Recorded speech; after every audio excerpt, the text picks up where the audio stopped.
miarabantsika rehetra amin'ny anaran'i Jesosy ho amintsika tsirairay ny fahasoavan'ny Tompo sy ny fiadanany. Tena fifaliana ho ahy ny manolotra anareo ireto andiana fampaherezana ho fanorenana ny finoantsika tsirairay.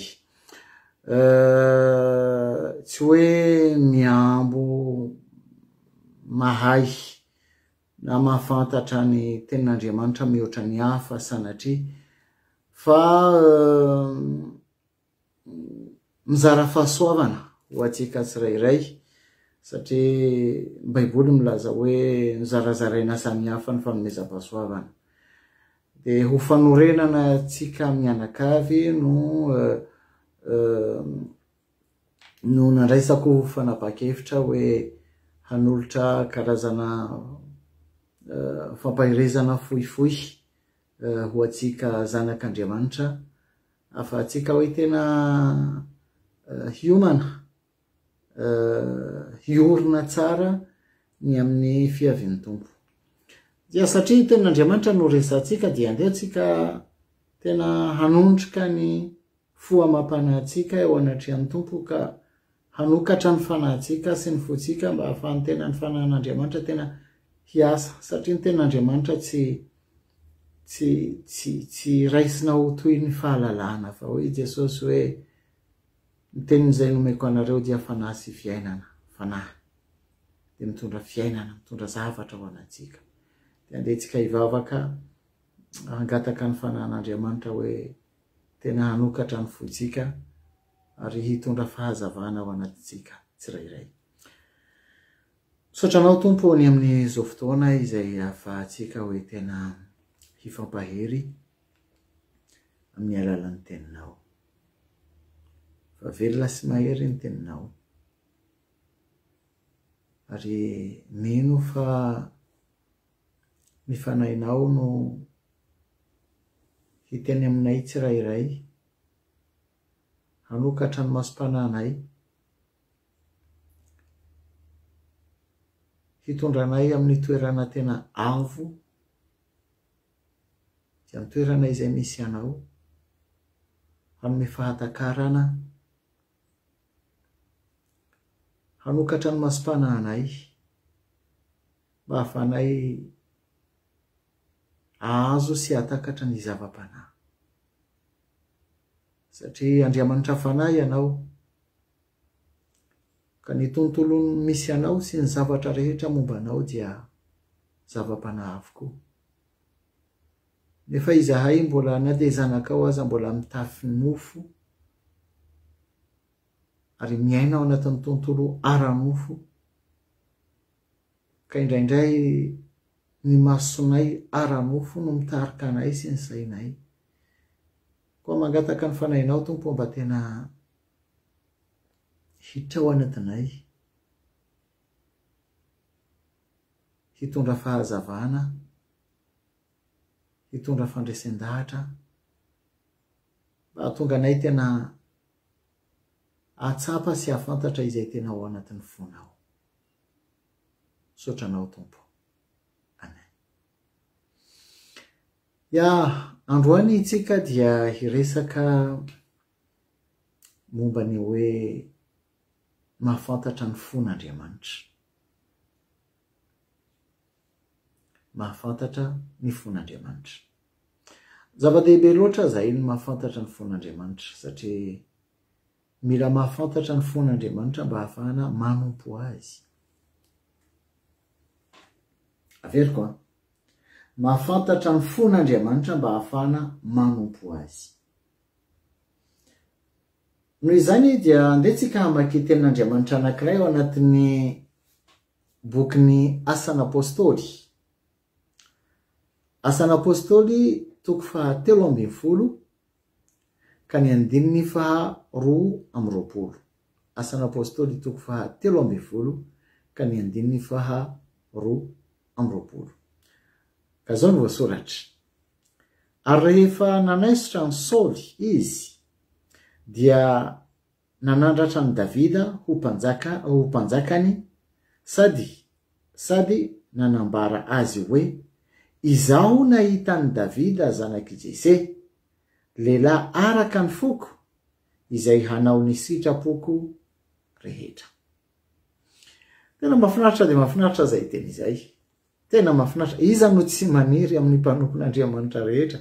Iza no tsy maniry ny maheno zay tenin'Andriamanitra zay hoe Andriamanitra hiteny aminao hoe za nahita ny rakoto, za nahita ny rabe, lehilahy araka ny foko izay hanao ny sitrapoko rehetra. Tsy hoe manao ny sitrapoko ihany fa manao ny sitrapoko rehetra.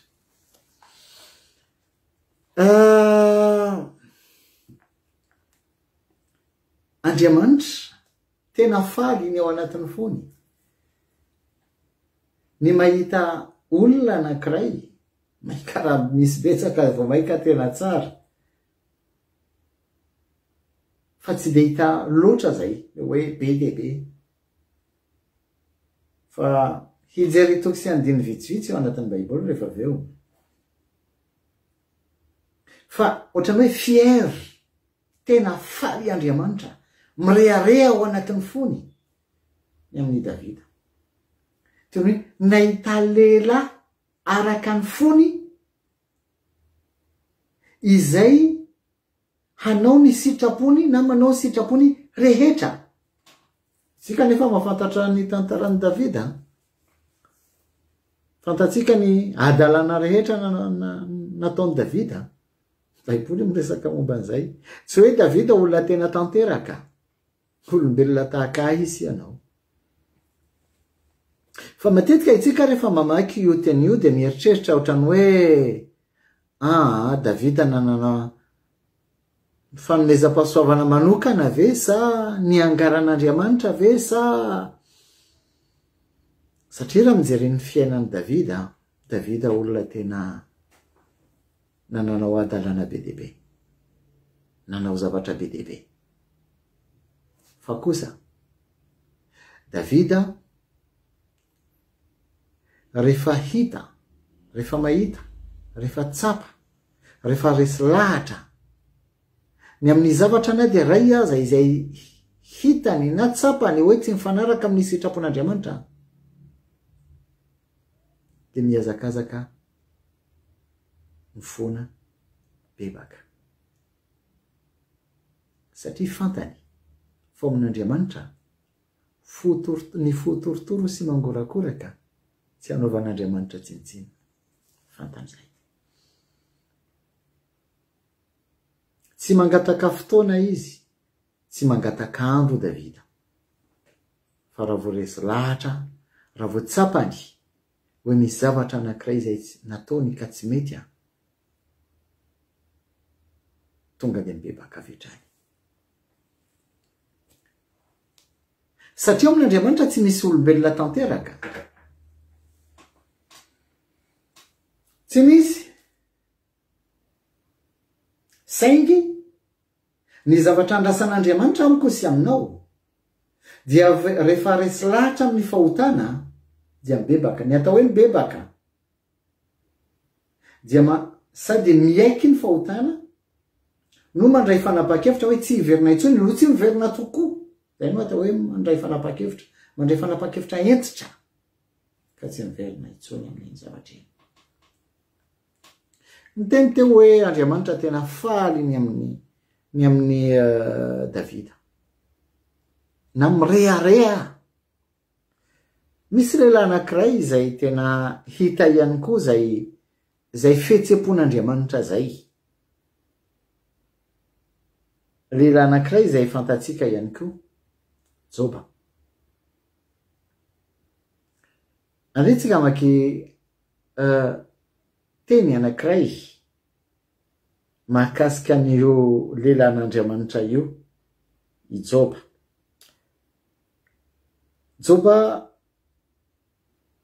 toko voalohany.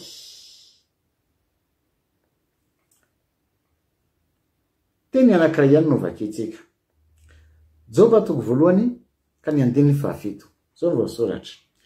Dia hoy Jehova tamin'ny Satana, avy taiza ianao? dia namaly an Jehova Satana ka nanao hoe avy nizahazaha teny amin'ny tany aho ka nivezivezy teny.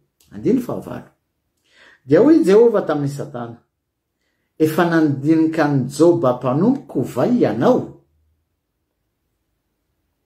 Fa tsy misy tahaka azy eny ambony tany, fa olona marina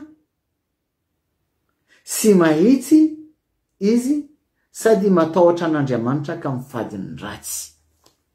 Tanareo ny curriculum vitae ny Joba eo anatry an'Andriamanitra. Andriamanitra tena mirehareha mihitsy eo anatry an'i Satana.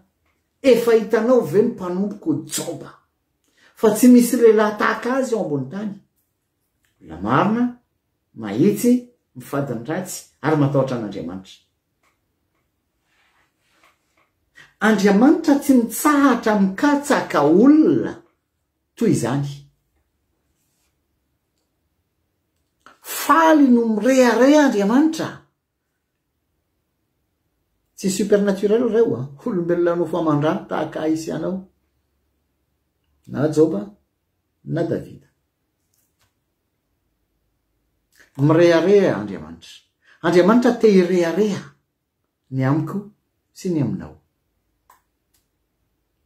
Mitady olona araka ny fony izay hanatanteraka ny sitrapony rehetra. Tsy ampahany, tsy indraindray, fa ny sitrapony rehetra. Noho izany dia zao, rehefa te hanompo an'Andriamanitra dia mila mahafantatra ny fony aloha. Averiko, rehefa te hanompo an'Andriamanitra dia tsy maintsy mahafantatra ny fony aloha. Raha tsy mahafantatra ny fon'Andriamanitra dia tsy mahavita manatanteraka naoviana ny sitrapony. Aiza misy ny sitrapon'olona? Ao anatin'ny fony. Ao anatin'ny fo no misy ny sitrapony. Ny toerana misy ny sitraponao, ny adikany hoe sitrapoa, dia ny zavatra eritreretinao, ny zavatra tianao. Izay ny sitrapon'olona. Ny sitrapon'Andriamanitra dia ny zavatra izay ao anatin'ny fony. Izay no atao hoe sitrapon'Andriamanitra. Mora amintsika, mora amin'ny kristianina ny miteny miankina amin'ny sitrapon'ny Tompo. Nefa indraindray ny olona efa manana eritreritra ao anatin'ny loha, ao anatin'ny saina, misy zavatra tiany atao, misy fomba tiany atao, dia miankina amin'ny sitrapon'ny Tompo. Ohatra mahafinaritra mampiasa izay voambolana izay. Fa ny sitrapon'Andriamanitra dia ao anatin'ny fon'Andriamanitra. Ka mila mahafantatra ny ao am-pon'Andriamanitra.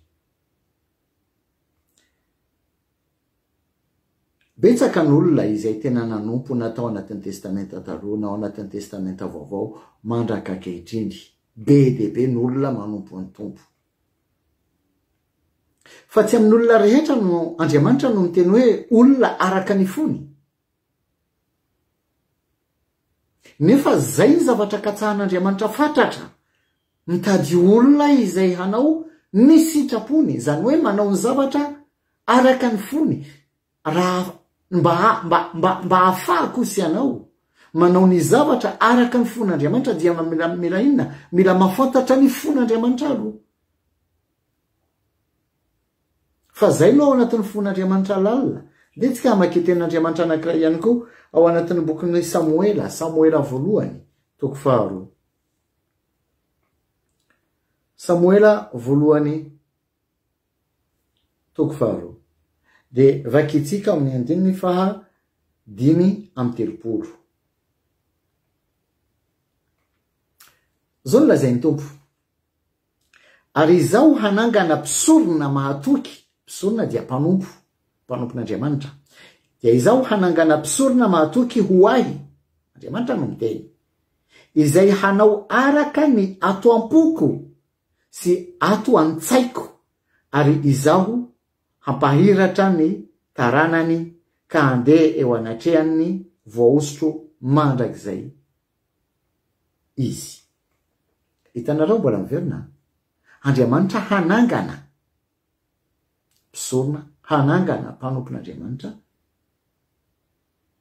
izay mahatoky ho azy, izay hanao araka izay ao am-pony sy ao an-tsainy ny zavatra misy ao anatin'ny fon'Andriamanitra sy ao anatin'ny sain'Andriamanitra. Isa no afaka mahafantatra an'izany. Ianao ve afaka mahafantatra izay ao anatin'ny foko amin'izao fotoana na izay ao anatin'ny saiko? Tsy fantatrao. Fa misy mahafantatra nefa ankoatran'Andriamanitra mazava ho azy. Iza no mahafantatra an'izany? Ny fanahiko izay ao anatiko ihany. Ny fanahiko izay ao anatiko ihany no mahafantatra ny ao anatin'ny foko sy ao anatin'ny saiko. Nefa Andriamanitra miteny hoe hanangana mpisorona izay ahafantatra, ahalala ny tsy ambaratelo, satria tsy ambaratelo zay zavatra izay misy ao anatin'ny fon'Andriamanitra, tsy ambaratelo zay. Iza ny olombelona afaka mahafantatra an'izany izay ao anatin'ny fon'Andriamanitra sy ao anatin'ny sainy, sy ao anatin'ny foko, ny fony, sy ao anatin'ny sainy. Fa zay olona zay, Andriamanitra no hanangana azy. Izay handeha sy hanompo an'Andriamanitra, izay hamantatra sy hafantatra izay ao anatin'ny fo sy ny sain'Andriamanitra. Mety zay zavatra zay mety ho inona? Mety ohatrany hoe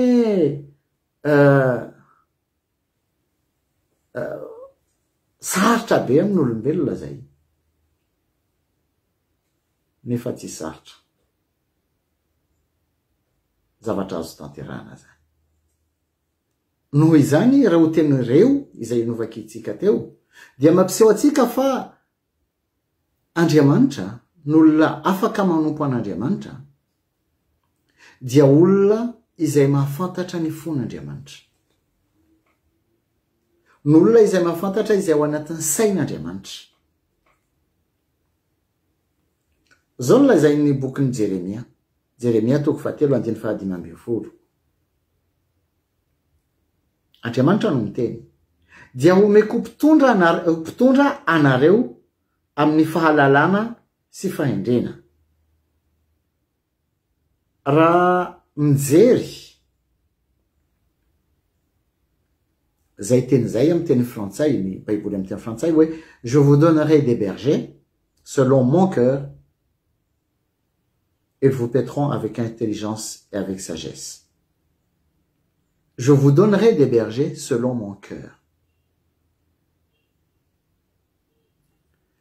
Ny amin'ny teny malagasy ohatrany tsy de mazava tsara le izy hoe dia omeko mpitondra anareo amin'ny fahalalana. Fa ny baiboly amin'ny teny frantsay miteny hoe fa omeko mpitondra anareo araka ny foko. Mpitondra araka ny fon'Andriamanitra. Zany hoe tsy ny mpanompo rehetra no araka ny fon'Andriamanitra, na manompo araka ny fon'Andriamanitra, na manao ny sitrapon'Andriamanitra. Inona no tonga ao an-tsaitsika rehefa miresaka an'izany hoe tsy ny olona rehetra manompo no manompo araka ny sain'Andriamanitra? Angamba tadiditsika ny tenin'Andriamanitra amin'ny bokin'ny Matio izay milaza hoe tsy izay rehetra manao hoe tompoko no miditra ny fanjakan'Andriamanitra, fa izay manao ny sitrapony ray izay anan-danitra. Ary ny toy n'le teny dia zao, maro no hilaza hoe tsy efa nandro kadevoli tamin'ny anaranao, tsy efa naminany tamin'ny anaranao, tsy efa nanao an'izao tamin'ny anaranao. Tsy ny olona rehetra no mahay mampiasa ny anaran'ny tompo. Tsy maintsy zanak'Andriamanitra no afaka mampiasa ny anaran'ny tompo, ka mitona olona ao anatin'ny fibebahana, ka mitondra fanasitranana, ka afaka maminany sy ny sisa. Ny anaran'ny tompo tsy azo ampiasaina fahatany, fa tsy maintsy zanaka. Fa ny zanaka rehetra na ny mpanompo rehetra tsy manao ny sitrapo ny ray.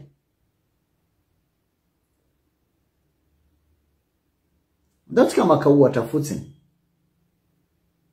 Misy olona ohatra hoe mandeha mitory filazantsara izy Cicéro, dia mitona olona maro amin'ny fibebahana. dia ny tompo ve hiteny aminy hoe no ny farany hoe tsy fantatro ianao nefa nitoly filazantsara amin'ny anaran'ny tompo? Ahoana zany? Andehantsika hijery ny tenin'Andriamanitra satria ao anatin'ny tenin'Andriamanitra no ahitana ny valiny fanontaniana rehetra. Dia ho azontsika zay. Ao amin'ny Asan'ny Apôstôly toko 9. Asan'ny Apôstôly toko 9 ka ho vakitsika manomboka amin'ny andininy 5. Asan'ny Apôstôly toko 9 dia ho vakitsika manomboka amin'ny andininy 5. Ary ny hanahery finoana ny fiangonana sady ny hamaro isan'andro. Ary rehefa norarany fanahy masina tsy hitory ny teny tany Azizy dia nandeha namaky ny tany Frigia sy Galatia. Ka efa tonga tany amin'ny antsisiny Misia dia nitady hankany Bitinia izy fa tsy nahavelany fanany Jesosy. Paoly Apôstôly no resahana eto. Paoly Apôstôly fantatsika fa raha misy apôstôly tena napiely ny filazantsara ary mitety tanàna sy firenena maro indrindra dia Paoly Apôstôly. Satria nankatonyilay baiko nomeny tompo talohan'ny akarany tany an-danitra hoe mandehana amin'izao tontolo izao mitory ny filazantsara amin'ny firenena rehetra ataovy mpianatro ny firenena rehetra. Dia nankatoan'izany izy dia nandeha tamin'ny firenena maro ary ny amaro ny fiangonana ny amtombo ny finoana dia nandray fanapa-kevitra tamin'ity fotoana ity hoe handeha any Azia. Satria zay le teny fa averiko vakiana mba hazava amintsika le izy ary ny hanahery finoana ny fiangonana sady ny hamaro isan'andro. Zay ny vokatry ny fitoniana filazantsara nataony ity seroa. Rehefa noraray ny fanahy masina tsy hitory teny tany Azizy hodray. Nga tsy tokony mandeha amin'ny firenena rehetra hitory filazantsara amin'ny olombelona rehetra ho famonjena ny olona rehetra. Dia maninona ny fanahy masina no manakana azy tsy handeha any Azia? Dia zao ny toyiny dia nandeha namaky tany Frigia sy Galatia. Ka efa tonga tany antsisiny Misia dia mitady hankany Bitinia izy fa tsy nahavelany fanahin'i Jesosy. Saika nandeha tany Azia tsy dia volona nakana azy fa ny fanahy masina no nakana azy. Aveo saika nandeha tany Bitinia fanahin'i Jesosy nanakana azy. Mipetraka ny fantaniana. Angatsy izay ny baiko nomeny tompo hoe mandeha amin'izao tontolo izao ka mitory filazantsara amin'ny olombelona rehetra. Zay tokoa ny baiko. Fa tamin'io fotoana io tsy izay ny ao am-pon'Andriamanitra, tsy izay ny sitrapon'Andriamanitra ho an'i Paoly. Azontsika zay. Izany hoe tsy hoe satria ny tompo miteny hoe mandehana tory amin'ny olombelona rehetra dia mandeha ohatra manao mitory amin'ny olombelona rehetra. Tsy hoe tsy azo atao zay. Fa ny fanompoana alohan'ny manao zavatra anankiray mila mahafantatra indrindra hoe inona ny ao am-pon'Andriamanitra. Satria indraindray ny olona no ny hafana-po lasa mandeha manao zavatra izay tsy hampanaovy ny tompo azy.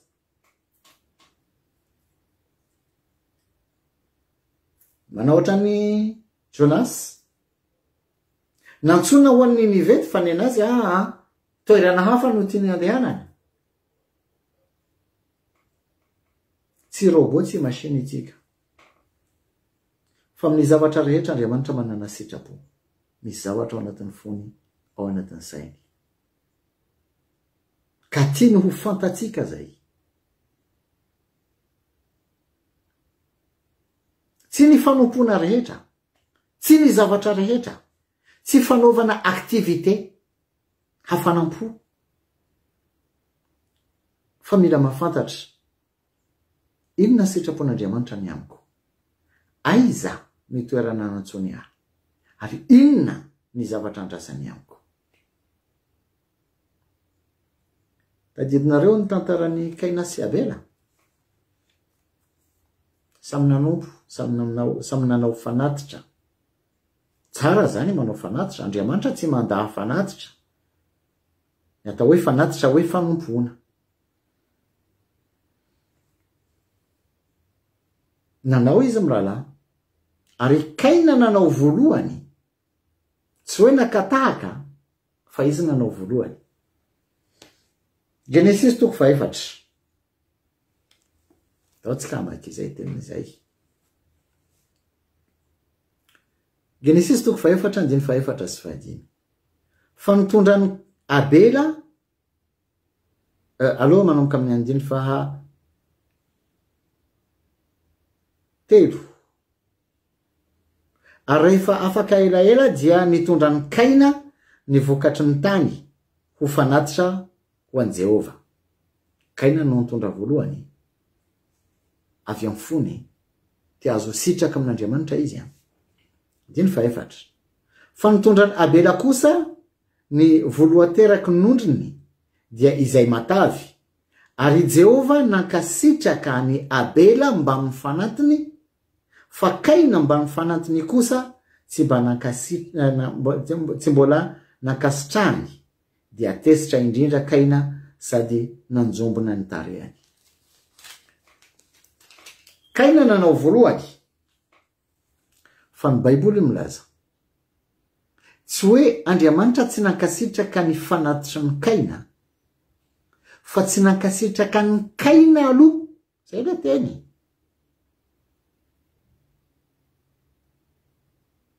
Tsy nankasitraka ny Kaina mba mifanatiny, fa nankasitraka ny Abela mba mifanatiny.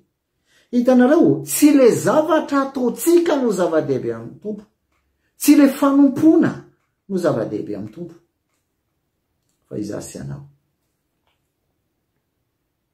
Izaho sy anao. Ny toepoko sy ny toeponao. Voalohany indrindra, mila olona efa nateraka indray aloha. Tena zanak'Andriamanitra. Zay ny voalohany. Ny faharoa, mila olona mahafantatra ny fon'Andriamanitra, satria rehefa mahafantatra ny fon'Andriamanitra dia mandeha araka ny fony, dia mamantatra ny sitrapony. Ny olona tsy mahafantatra ny fon'Andriamanitra tsy afaka manao ny sitrapony. Abela nafantatra hoe inona ny fon'Andriamanitra, dia nafantatra hoe inona ny sitrapon'Andriamanitra. Dia ny fitondran-tenany dia mendrika ao anatrehan'Andriamanitra. Zay na tonga ny Baiboly milaza hoe Andriamanitra nankasitraka ny Abela mbaminy fanatiny. Abela aloha vao ny fanatiny.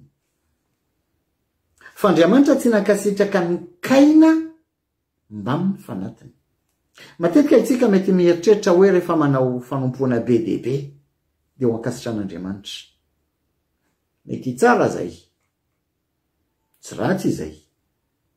Fa tsara kokoa ny mahafantatra ny ao am-pon'Andriamanitra, mba hafana manompo azy araka ny fony.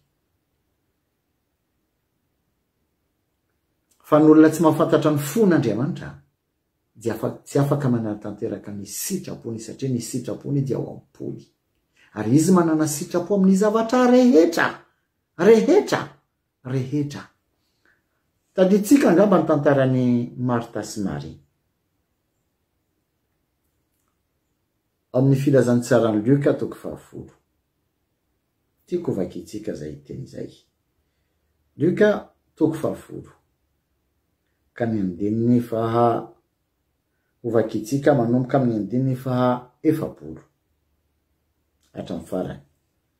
Fa Marta sahirana tamin'ny fanompona be, dia avy izy ka nanao hoe tompoko, motsy mampaninona anao va ny amelan'ny raha vaviko ahy hanompo irery,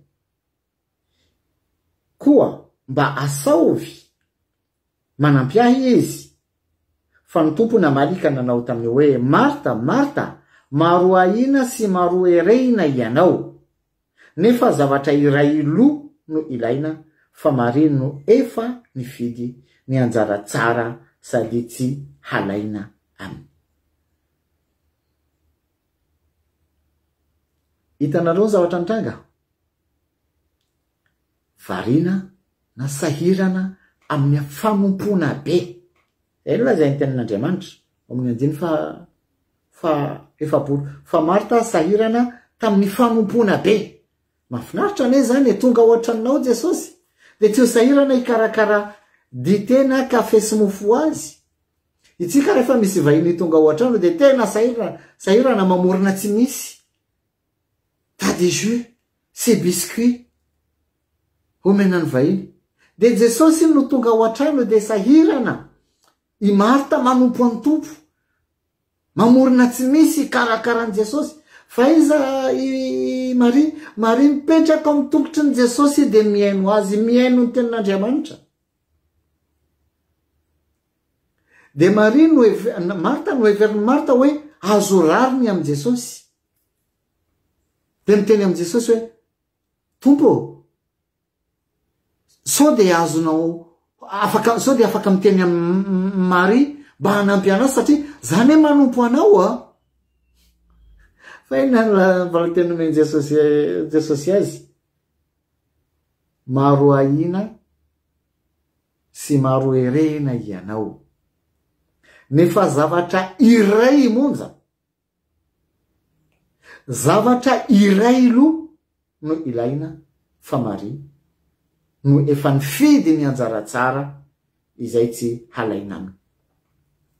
Maria no nahatakatra, Maria no nahafantatra hoe inona ny tena marina, inona ny tena izy, inona ny tokony atao, inona ny tena zava-dehibe, inona no andrasan'ny tompo, inona no ao am-pon'Andriamanitra. Tiany miaino ny tenin'Andriamanitra, no mipetraka ao amin'ny tongotry ny Jesosy.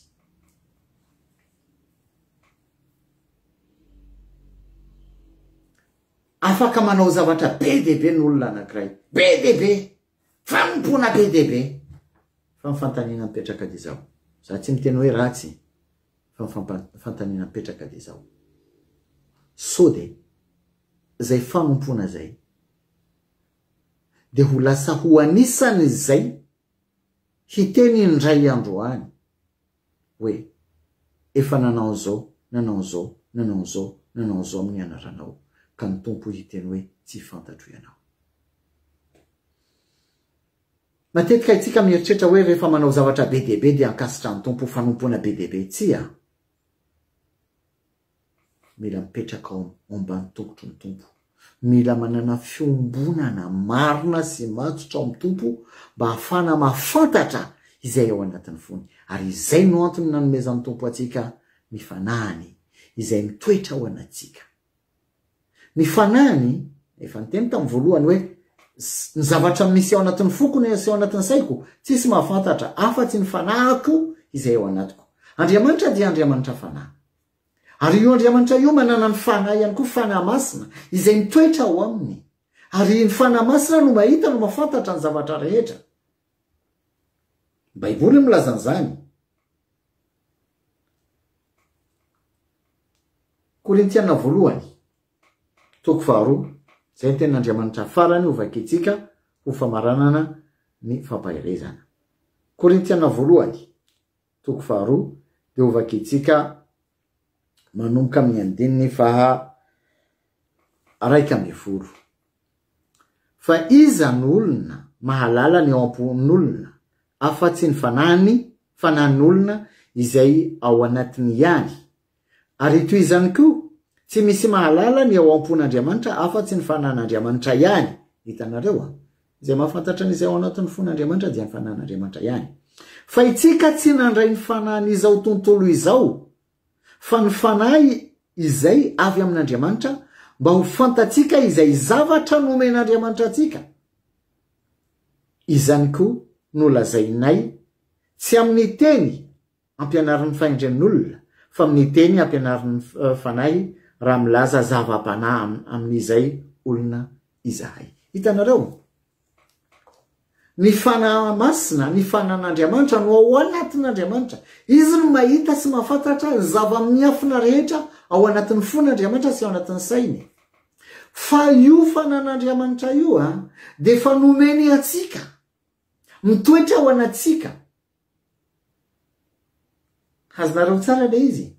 De io fanan'Andriamanitra io satria izy no mahita izay ao anatin'ny fon'Andriamanitra, izay izy no mahafantatra izay ao anatin'ny sain'Andriamanitra, de manambaran'izany amintsika mba maninona, mba hahafahantsika hanompo an'Andriamanitra araka ny fony. Zany hoe mba hahafahantsika hanatanteraka ny sitrapon'Andriamanitra. Famitinana de zao.